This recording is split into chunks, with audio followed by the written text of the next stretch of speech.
जैसे कोई इंसान मर जाता है, उसके बाद उसका अंतिम संस्कार करने हम शमशान घाट ले जाते हैं। उसके बाद भी, मरने के बाद भी, उसका अंतिम संस्कार करने के बाद उसे अपने परिजन दिखते हैं। हाँ, परिजन दिखते हैं। मतलब तुम्हें लग रहा है जैसे शरीर अगर नहीं रहा तो आत्मा को दिखना सुनना रहता है कि नहीं, ऐसा तुम सोच रहे हो? वो रहता है। मतलब शरीर छूटने के बाद भी आत्मा को सब कुछ दिखेगा, सुनाई देगा, पर वो कम्युनिकेट नहीं कर पाएगा। जैसे वो कुछ बोल भी रहा है तो हम लोगों को सुनाई नहीं देगा, क्योंकि वो सूक्ष्म उसमें चले गए, सूक्ष्म शरीर में चले गए। तो इसीलिए हमें सुनाई नहीं दे रहा है, पर वो देख सुन सकता है, सब कुछ कर सकता है। पर वो हवा की तरह हो गया, सूक्ष्म हो गया। वो खाली यहाँ सपने में आ सकते हैं, सपने में आ सकते हैं, सपने में बोल सकते हैं, बात कर सकते हैं अगर उनको कुछ बोलना है तो। शरीर भी क्यों जलाते हैं? शरीर इसलिए जलाते हैं क्योंकि शरीर के साथ भी जो एक बंधन रह जाता है आत्मा का। हिंदू कल्चर में वो रिचुअल्स जो है, श्राद्ध का क्रियाकर्म जो है, वो इतना साइंटिफिक है ताकि आत्मा को हम प्रॉपरली विदा दे रहे हैं। वो चला भी जाए, वो पितृलोक में चला जाए और उसका गति अगले जन्म में चला जाए। उसके लिए टोटल जैसे 12 दिनों तक हमने उसके लिए मोर्न किया, मतलब उसके लिए शोक मनाए, तो उसमें भी उसको शांति मिली कि हाँ, मेरे परिवारजने मेरे लिए शोक मनाए कि हाँ, मैं नहीं रहा तो मेरे लिए ये दुखी है, ये वो समझ गए। लास्ट में श्राद्ध में जितने क्रियाकर्म होते हैं, जो कुछ पुण्य कर्म तुम देखोगे, ब्राह्मणों को खिलाते हैं, कुछ गरीबों में वस्त्र वितरण किया या कुछ और दान पुण्य किया। वो क्यों करते हैं कि वो पुण्य जो हुआ वो आत्मा को जाए, आत्मा के मंगल के लिए जाए। तो वो भी उसको सहारा मिल गया। मतलब परिवार का एक सपोर्ट जो है, वो सपोर्ट उसको मृत्यु के बाद भी प्राप्त हुआ। उसके बाद जैसे वो पहले जब शरीर भी जला दिया तो शरीर के साथ भी उसका जो बंधन था उसको एकदम पहले ही खत्म कर दिया कि ये शरीर के साथ कोई लगाव ना रहे। उसके बाद सारा क्रियाकर्म जब लास्ट में अंतिम हुआ, 1 साल बाद का भी जो श्राद्ध है, उसके बाद हमारे प्रथा में यूजुअली करते हैं कि गया में जाके पिंडदान कर दीजिए ताकि हर साल श्राद्ध ना किया जाए। इसके पीछे भी क्या रीजन है कि हर साल अगर आप श्राद्ध कर रहे हो, हम लोग श्राद्ध करते रहे, तो हर साल हम उसको बार बार याद कर रहे हैं तो उसको कष्ट पहुंचता है। उसको अगले जन्म में जाने में भी थोड़ा पीछे से, जैसे उसको बार बार तुम बुला रहे हो टाइप की बात हो गई ना। तुम एक जर्नी में निकल रहे हो, तुम एक जर्नी को हिंदी में क्या बोलते हैं? यात्रा। तुम्हारा एक यात्रा है आगे के लिए। पीछे से कोई बार बार बुलाए तो तुम्हें बार बार तुम मुड़ते रहोगे ना, तुम्हें भी बुरा लगेगा छोड़ के जाने में। इसलिए क्या है, पिंडदान अगर गया में 1 साल के बाद हो गया तो उसका अंतिम जो भी दायित्व था परिवार का उसके प्रति, वो जैसे कर्तव्य पूरा कर दिया, उसको संपूर्ण कर दिया कि उसका मंगल हो करके उसका पूरा पिंडदान करके टोटल उसको विदा दे दिया। अब वो आत्मा या तो पितृलोक में जाएगा, पितृलोक के बाद उसको जो जन्म में जाना है उस जन्म में वो चला जाएगा। उसके बार बार हम नहीं पीछे बुलाएंगे, क्योंकि शरीर का यात्रा तो वैसे ही खत्म हुआ है, तो बार बार आत्मा को बुलाने का क्या फायदा है? कोई उसको कष्ट देना हुआ ना बार बार। तो इसीलिए गया में पिंडदान करने का भी ये प्रथा तब चला था। तो ये टोटल जो मृत्यु और मृत्यु के बाद वाले जो प्रथा है, जो लोग सोचते हैं श्राद्ध कर्म का क्या मतलब है, इसका कोई है भी नहीं, क्या है ना है, पर उसका पूरा साइंटिफिक है, पूरा साइंटिफिक है। जैसे कहीं सुनने के लिए मिलता है कि किसी का पुनर्जन्म हुआ है, वो जैसे अपने मरने के पश्चात भी अगले जन्म में अपने परिजनों को पहचान लेता है कि ये मेरे बच्चे हैं, ये मेरे, मतलब पुनर्जन्म हुआ कहीं और बच्चा हुआ, मतलब वो बच्चा फिर पिछले जन्म का सब बता देता है कि ये कहाँ था, कहाँ रहता था, हाँ मैं यहाँ रहता था, ये मेरा पुत्र था, ये ऐसा गया वगैरह, ये यहाँ पे मेरा घर था, यहाँ मेरा दफ्तर था वगैरह सब कुछ बोल देता है वो। अगर जैसे मृत्यु के समय तुम्हारा प्रश्न क्या है कि ये क्यों होता होगा, और जिनको अगर याद नहीं है तो क्यों याद नहीं है, ये 2 प्रश्न हो गए ना।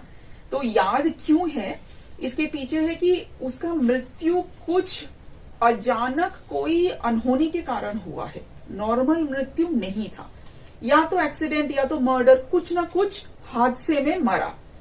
और उसको मृत्यु के दौरान वो संकल्प लेके वो मृत्यु को प्राप्त हुआ कि या तो इसका मैं बदला लूंगा, ये जिसने मुझे मरवाया इसका मैं पर्दाफाश करूंगा, पुलिस को पकड़ाऊंगा।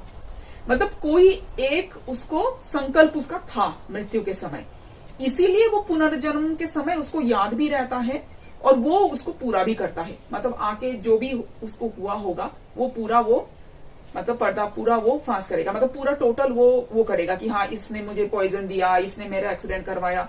ज्यादातर तुम देखोगे जिनको याद है पिछला जन्म, उनको हमेशा ऐसा ही होता है।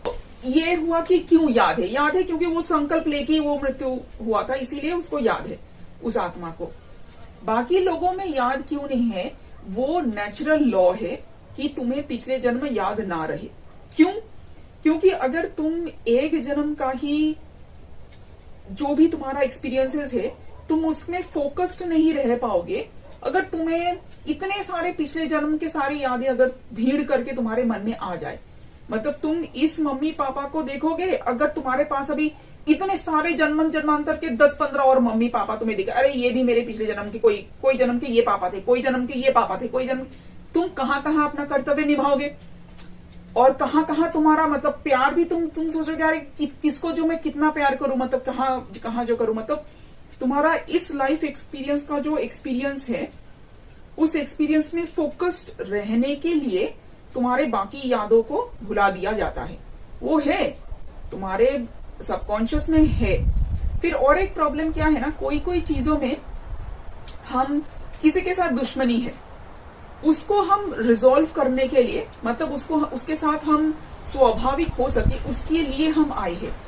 अगर तुम इस जन्म में तुम्हें अगर याद है कि यार ये जो आदमी है कोई जन्म में इसने मुझे मारा था, मर्डर किया था, तुम्हें याद है कि कोई जन्म में इसने मुझे ठगा था, कोई जन्म में इसने मुझे धोखा दिया था, कोई जन्म में इसने मुझे लूटा था, तो तुम कभी भी माफ करने के ओर बढ़ नहीं पाओगे।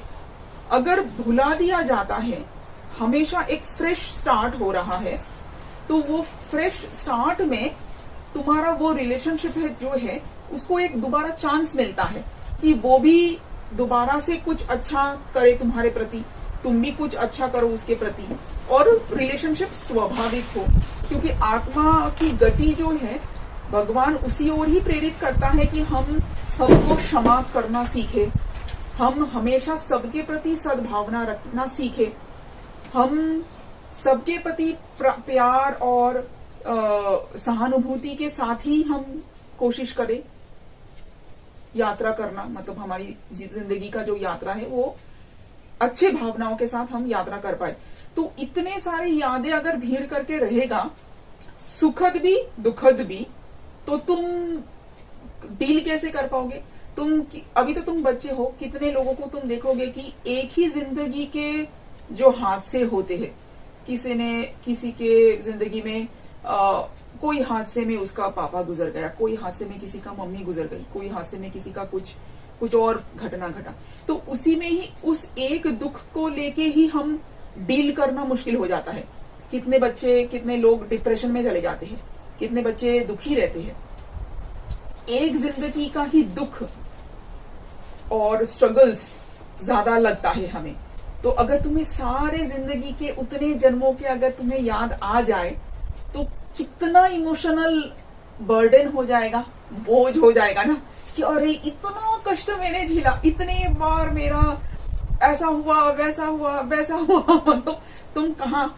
तो उसके लिए क्या है, साधु संतों को मिलता है कि वो पिछले सारे जन्म देख पाते हैं। क्यों? क्योंकि वो इतना इवॉल्व हो चुके हैं, इतना आगे बढ़ चुके हैं कि उनको वो पूरे जन्मांतर का सीरीज को खेल की तरह देखने सीख गए हैं। उनको पता है ये जैसे ड्रामा के सीन से वैसे ही है, इतने सारे ड्रामा में मैंने एक्टिंग किया है, तो वो फिर उनके लिए सारे जन्मांतर खुल जाता है और उनको कोई फर्क नहीं पड़ता। अच्छा ठीक है, इस जन्म में ऐसा हुआ, इस जन्म में ऐसा हुआ, इस जन्म में ऐसा, उनको कोई फर्क नहीं, वो बिंदास सारे सिनेमा की तरह झेल लेते। पर आम आदमी जो है उसके लिए वो भयंकर का इमोशनल एक बोझ हो जाएगा। तब वो तो जिनको याद रहता है वो मकसद के लिए याद रहता है। और देखी जाती है जब वो मकसद पूरा भी हो जाता है ना, जैसे वो बच्चा तुम कहते हो कि जो ऐसा बोल भी दिया है और कर भी दिया, बाद में वो पिछले जन्म की यादें उसका धीरे धीरे भूल जाएगा, मतलब भूल जाएगा, धीरे धीरे वो अपने आप चला जाएगा, इरेज हो जाएगा। और जितना वो बड़ा होता जाएगा वो इस जन्म के चीज में फोकस हो जाएगा। मतलब जैसे उसने जो भी संकल्प किया था वो संकल्प उसका निपट गई, उसके बाद वो भूल जाएगा, भूलता रहेगा और ये जिंदगी में वो फोकस्ड हो जाएगा। दूसरों लोगों को वही है, याद नहीं रहना ही अच्छा है, क्योंकि हम डील ही नहीं कर पाएंगे, उतने सारे याद है। एक सैनिक का एक युद्ध का जो एक्सपीरियंस होती है, वो एक युद्ध का एक्सपीरियंस ही एक सैनिक के लिए बहुत दर्दनाक होती है, खौफनाक होती है। उसको उसके बाद भी कितने दिनों महीनों सालों तक अच्छे से नींद नहीं आ रही है, हमेशा वो वैसा ही सपना देख रहा है, मारना, खून खराबा, तो ऐसे भयंकर हो जाता है ना। अब अगर तुम्हें याद आ जाए यार कितने युद्ध में हम शामिल हुए, क्योंकि पहले के जमाना जो था वो तो बहुत भयंकर था ना। पहले तो हमेशा राजा और राजा में युद्ध लगी रहती थी, हमेशा ही खून खराबा का जिंदगी था, हमेशा ही मतलब लुटेरों का पूरा टोटल लुटेरे थे। तो चाहे भारत में हो चाहे जहां पे भी हो, हर कंट्री, पहले के जमाने में पूरे पृथ्वी का पूरा जो माहौल था वो खतरनाक था, इंसान बहुत डर के जीता था। अब हमारा अगर पिछले जन्म हम देख लेंगे तो सेकेंड वर्ल्ड वॉर के समय कहाँ था ना जाने, फर्स्ट वर्ल्ड वॉर के साथ कहाँ था ना जाने, जिस समय राजाओं की युद्ध हुई थी उस समय ना जाने कितने बार कटे पिटे क्या ना हुआ होगा। तो अच्छा है कि हम भूले, हमेशा फ्रेश स्टार्ट, वो प्रकृति का नियम है कि इसलिए भूल जाते हैं ताकि फ्रेश हम स्टार्ट करेंगे और नए से हम इस एक्सपीरियंस में हम फोकस्ड रहेंगे।